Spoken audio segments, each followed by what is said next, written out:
Good morning. All right, so we are on Reader's Corner number 10, chapter 10 of our book, Turtles All the Way Down. Still don't know what turtles have to do with anything, but it's fine. Okay, so we left off with Asa having been given like $25,000 from Davis because he wanted to know for sure if she actually wanted to be friends with him or if she wanted something from him. So this was his way of figuring that out. So let's see what happens.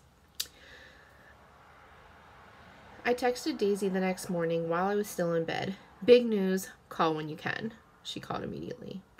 Hey, I said. I know he's a gigantic baby, she responded. But I think I'm actually considering the fact that he's pretty cute. And in general, quite charming, and he's comfortable, and yeah, I think I like him. I'm thrilled for you. So last night, and he really seemed to like me. Usually I feel like boys are a bit afraid of me, but he wasn't. He holds you and you feel held. You know what I'm saying? Also, he's already called me this morning, which I found cute instead of overly eager, but please do not think I am becoming the best friend who falls in love and ditches her friends. Wait, oh god. I just said I'm in love.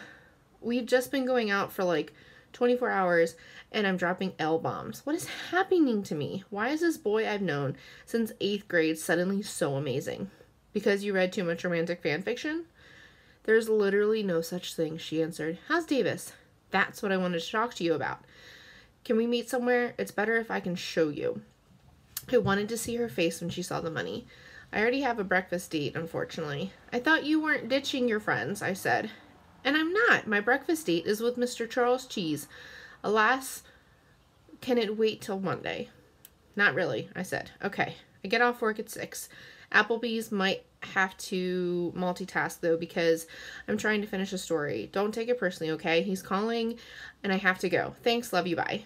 As I put my phone down, I noticed Mom standing in the doorway. Everything okay? She asked. Holy helicopter parenting, Mom. How was your date with that boy? Which boy? There's so many. I have a spreadsheet just to keep track of them.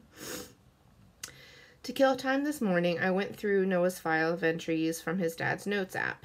It was a long, seemingly random list, everything from book titles to quotes. Over time, markets will always seek to become more free. Experiential value. Floor 5, Stairway 1. Disgrace, Coatees.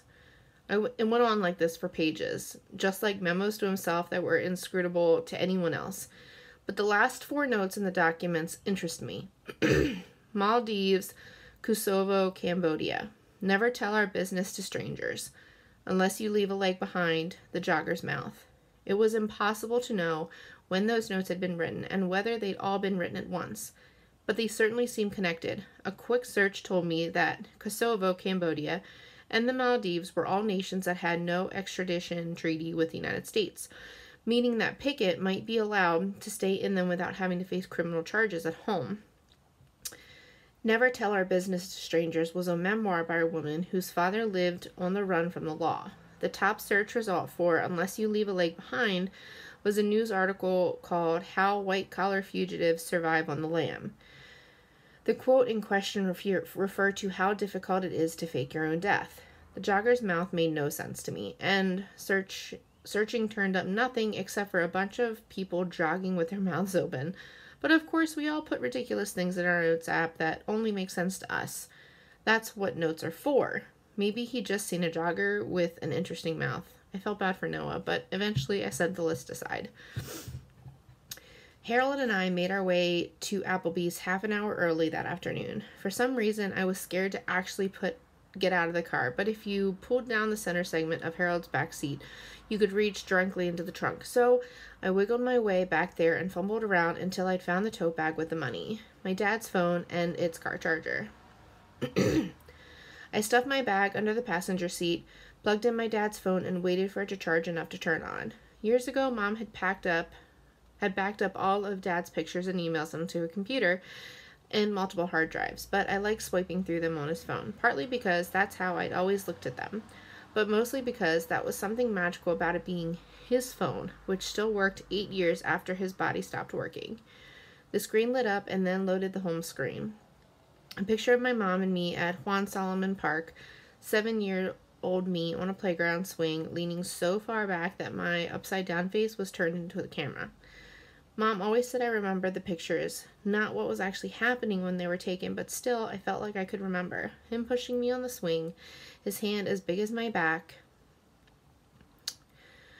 The certainty that swinging back from him also meant swinging back to him. I tapped over his photos. He'd taken most of the pictures himself, so you rarely see him. Instead, you see what he saw, what looked interesting to him, which was mostly me, Mom, and the sky broken up by tree branches. I swiped right, watching us all get younger. Mom riding a tiny tricycle with tiny me on her shoulders, me eating breakfast with cinnamon sugar plastered all over my face. The only pictures he appeared in were selfies, but phones back then didn't take front-facing cameras, so he had to take a guess at the framing. The pictures were inevitably crooked, part of us out of the frame, but you could always see me, at least, curling into Mom. I was a mama's girl. She looked so young in those pictures, her skin taut, her face thin. He'd often take 5 or 6 pictures at once in the hopes of getting one right. And if you swiped through them like a flip book, Mom's smile got bigger and smaller. My squirming 6-year-old self moved this way or that, but Dad's face never changed. When he fell, his headphones were still playing music. I do remember that. He was listening to some old soul song, and it was coming out of his earbuds loud. His body on its side. He was still lying there. The lawnmower stopped not far from one tree in our front yard. Mom told me to call 911, and I did. I told the operator my dad had fallen. She asked if he was breathing, and I asked Mom, and she said no. And the whole time, this totally incongruous soul song was crooning tinnily through his earbuds. Mom kept doing CPR on him until the ambulance came. He was dead the whole time, but we didn't know. We didn't know for sure until a doctor opened the door to the windowless hospital family room where we were waiting and said, "Did your husband have a heart condition?" Past tense. My favorite pictures of my dad are the few where he's out of focus, because that's how people are, really, and I so settled on one of those. A picture he'd taken of himself with a friend at a Pacers game, the basketball court behind them, their features blurred, and then I told him that I lucked into my money and that I'd tried to do it right and that I missed him. I'd put the phone and charger away by the time Daisy showed up. She was walking toward Applebee's when I called to her through Harold's open window. She came over and got into the passenger seat. "Can you give me a ride home after this? My dad is taking Elena to some math thing." "Yeah, of course. Listen, there's a bag under your seat," I said. "Don't freak out." She reached down, pulled open the bag, and opened it. "Oh, crap," she whispered. "Oh my God, Holmesy, what is this? Is this real?" Tears sprouted from her eyes. I'd never seen Daisy cry. Davis said it was worth it to him, that he'd rather give us the reward than have us snooping around. "It's real?" "Seems to be. I guess his lawyer is going to call me tomorrow." "Holmesy, is this $100,000? "Yeah, 50 each. Do you think we can keep it?" Yeah, we can keep it." I told her about Davis calling it a rounding error, but I still worry that it might be dirty money or that I might be exploiting Davis But she shushed me. "Holmesy, I'm so done with the idea that there's nobility in turning down money. But it's like, we only got this money because we know someone."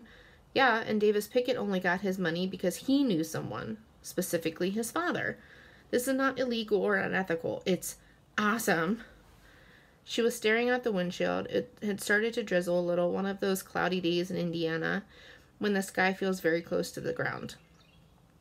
Out on Ditch Road, a spotlight turned yellow, then red. "I'm going to go to college," she said, "and not at night." "I mean, it's not enough to pay for all of college," she said. "Yeah, I know it's not enough to pay for all of college, Professor Buzzkill, but it is $50,000, which will make college a heck of a lot easier." She turned to me and grabbed me in the shoulders and shook me. "Holmesy, be happy. We are rich." She pulled a single $100 bill from one of the stacks and pocketed it. "Let's have the finest meal Applebee's has to offer." At our usual table, Daisy and I shocked Holly by ordering 2 sodas. When she returned with our drinks, she asked Daisy, "Do you want the blazing Texan burger?" Holly, what is your best steak?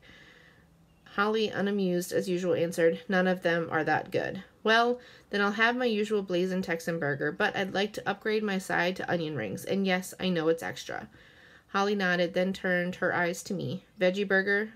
I said. No cheese or mayo or I know your order, Holly said. Coupon? Not today, Holly, Daisy answered. Not today. We spent most of dinner imagining how precisely Daisy would retire from Chuck E. Cheese. I want to go in tomorrow, totally normal day, and when I draw the short straw and have to get into the Chucky costume, I just walk off with it. Walk right through the doors into my brand new car like Chucky home. Get him taxidermied.